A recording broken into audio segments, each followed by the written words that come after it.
അസ്സലാമു അലൈക്കും. ഇന്നത്തെ റെസിപ്പി കർക്കിടക കഞ്ഞി അല്ലെങ്കിൽ ഔഷധ കഞ്ഞി.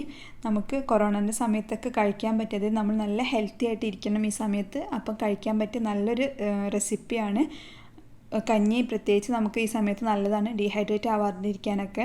അപ്പം എല്ലാവരും ഉണ്ടാക്കുക, എന്നിട്ട് ഇങ്ങനത്തെ ഫാസ്റ്റ് ഫുഡും കാര്യങ്ങളൊക്കെ ഒഴിവാക്കി ഇങ്ങനത്തെ ഭക്ഷണങ്ങൾ കഴിക്കുക. എനിക്ക് ഈ റെസിപ്പി ഷെയർ ചെയ്ത് തന്നത് ഡോക്ടർ ഇസ്ര ഇസ്മായിൽ. ഇസ്ര വർക്ക് ചെയ്യുന്നത് കോട്ടക്കൽ ആര്യവൈദ്യശാലയിലാണ്. ആളടുത്താണ് എനിക്ക് ഈ റെസിപ്പി കിട്ടിയത്.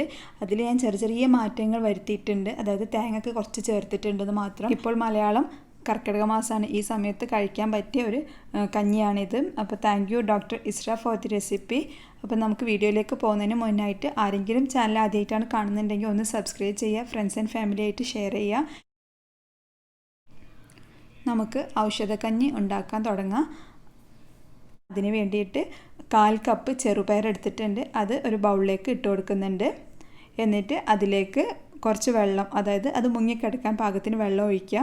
എന്നിട്ട് ഓവർനൈറ്റ് വെക്കാൻ പറ്റുമെങ്കിൽ വെക്കുക, അല്ലെങ്കിൽ മിനിമം 6 മണിക്കൂർ വെക്കുക. അതായത് നന്നായിട്ട് കുക്കാക്കി എടുക്കണം നമുക്ക്. അപ്പോൾ അതുകൊണ്ട് കുറച്ച് സമയം കുതിർത്ത് വെക്കുക. ഇപ്പോൾ ഞാൻ കുതിർത്തെടുത്തതാണ്. അതിലേക്ക് 1/2 കപ്പ് അരി ഇട്ട് കൊടുക്കുന്നുണ്ട്. നിങ്ങളെ കയ്യിൽ സാധാ കഞ്ഞി വെക്കുന്ന അരിയാണെങ്കിൽ അത് ചേർക്കുക. ഞാനിപ്പോൾ പായസം ഉണ്ടാക്കുന്ന അരിയാണ് ചേർത്തതെന്ന് മാത്രം. ഏതാണോ കയ്യിലുള്ളത് അത് ചേർത്ത് കൊടുക്കുക. ഇനി ഇതിന് പകരം ഗോതമ്പ് ഉപയോഗിച്ചിട്ടും ചെയ്യുക, ഷുഗറൊക്കെ ഉള്ള പേഷ്യൻസ് ആണെങ്കിൽ. ഇത് കുതിർത്ത് വെച്ച ആ ചെറുപയറും രണ്ടും കൂടെ നന്നായിട്ട് ഞാൻ കഴുകി എടുത്തിട്ടുണ്ട്. അതിലേക്ക് ഒരു വെളുത്തുള്ളി ചെറുതാക്കി മുറിച്ചിട്ട് കൊടുക്കുന്നുണ്ട്. വെളുത്തുള്ളി ഇങ്ങനെ നടു പിളർത്തി എടുത്തുകൊണ്ടായിട്ട് നമുക്ക് രണ്ടായിട്ട് തോന്നുന്നത്. അപ്പോൾ ഒരുപാട് വെളുത്തുള്ളി ചേർത്ത് കഴിഞ്ഞാൽ നമുക്ക് കഞ്ഞി ആകെ ആ ഒരു വെളുത്തുള്ളിൻ്റെ ഒരു കുത്തൽ വരും. അതുകൊണ്ടാണ് ഞാൻ ഒറ്റൊന്ന് ചേർത്തത്. ഇതാകുമ്പോൾ അതിലങ്ങനെ ലയിച്ച് പോയിക്കോളും. ഇനി അതിലേക്ക് 1 ടീസ്പൂൺ ഉലുവ ചേർത്ത് കൊടുക്കുന്നുണ്ട്. ഇതെല്ലാം കൂടെ ഞാൻ ഒരു പ്രഷർ കുക്കറിലേക്ക് ഇട്ട് കൊടുക്കുക ചെയ്യുന്നത്. പ്രഷർ കുക്കറിലാണ് കഞ്ഞി ഉണ്ടാക്കുന്നത്. നിങ്ങൾക്ക് വേണമെങ്കിൽ മൺചട്ടിയിൽ അടുപ്പത്ത് വെച്ചിട്ട് ഉണ്ടാക്കാം കേട്ടോ. ഇനി അതിലേക്ക് തിളച്ച വെള്ളം 4 കപ്പാണ് ഒഴിച്ച് കൊടുക്കുന്നത്. പിന്നെ നമ്മൾ കുക്കറൊക്കെ എടുത്തിട്ട് കഞ്ഞി ഉണ്ടാക്കുമ്പം വലിയ കുക്കർ എടുക്കുക, അതായത് തിളച്ച് ചിന്തി പോവരുത്. പിന്നെ അതുപോലെ തന്നെ കുഞ്ഞി അരി കൊണ്ടൊക്കെ ഉണ്ടാക്കുകയാണെങ്കിൽ നമ്മൾ പ്രഷർ കുക്കറിൻ്റെ ആ വെയിറ്റ് വരുന്ന സ്ഥലത്ത് വാൾവ് അടഞ്ഞു പോകും, കുഞ്ഞി അരിൻ്റെ ആ തരികൾ കുടുങ്ങിക്കഴിഞ്ഞാൽ. അപ്പോൾ അതൊക്കെ ഒന്ന് ശ്രദ്ധിച്ചിട്ട് കഞ്ഞിയൊക്കെ കുക്കറിൽ ചെയ്യുക. ഇനി കുക്കറിൽ ഉണ്ടാക്കി കഴിഞ്ഞാൽ തന്നെ ആ വാൾവൊക്കെ ഒന്ന് നന്നായിട്ട് ക്ലീൻ ചെയ്യുക. കഞ്ഞി ഉണ്ടാക്കി കഴിഞ്ഞതിന് ശേഷം അപ്പോൾ അതിൻ്റെ ഉള്ളിലൊക്കെ ഒന്ന് വലിച്ചിട്ട് എടുക്കാം കേട്ടോ. ഇനി ഞാനിത് അടച്ച് വെച്ചിട്ട് കുക്കർ മീഡിയം ഫ്ലെയിമിൽ 2 വിസിലടിക്കാൻ വേണ്ടി വെയിറ്റ് ചെയ്യുന്നുണ്ട്. 2 വിസിലിന് ശേഷം നമുക്ക് അടുപ്പ് ഓഫ് ചെയ്യുക. എന്നിട്ട് അത് ചൂടാറാൻ വേണ്ടി വെയിറ്റ് ചെയ്യുക. ചൂടാറി അതിൻ്റെ ആവിയൊക്കെ നന്നായി പോയതിന് ശേഷം മാത്രം കുക്കർ തുറക്കുക. എന്നിട്ട് ഇതപ്പോൾ ഈ ഒരു പരിവാണുള്ളത്. കുറച്ച് കട്ടിയുണ്ട്, നിങ്ങൾക്ക് വേണമെങ്കിൽ കുറച്ചുകൂടെ തിളച്ച വെള്ളം ഒഴിച്ച് കൊടുക്കുക കേട്ടോ. ഞാൻ കുറച്ച് തിളച്ച വെള്ളം ഒഴിച്ച് കൊടുക്കുന്നുണ്ട്. കഞ്ഞി ഒരു സൈഡിലേക്ക് മാറ്റി വെക്കുക, അടച്ച് വെച്ചിട്ട് മാറ്റി വെക്കുക കേട്ടോ, അല്ലെങ്കിൽ പാട കെട്ടും മുകളിൽ.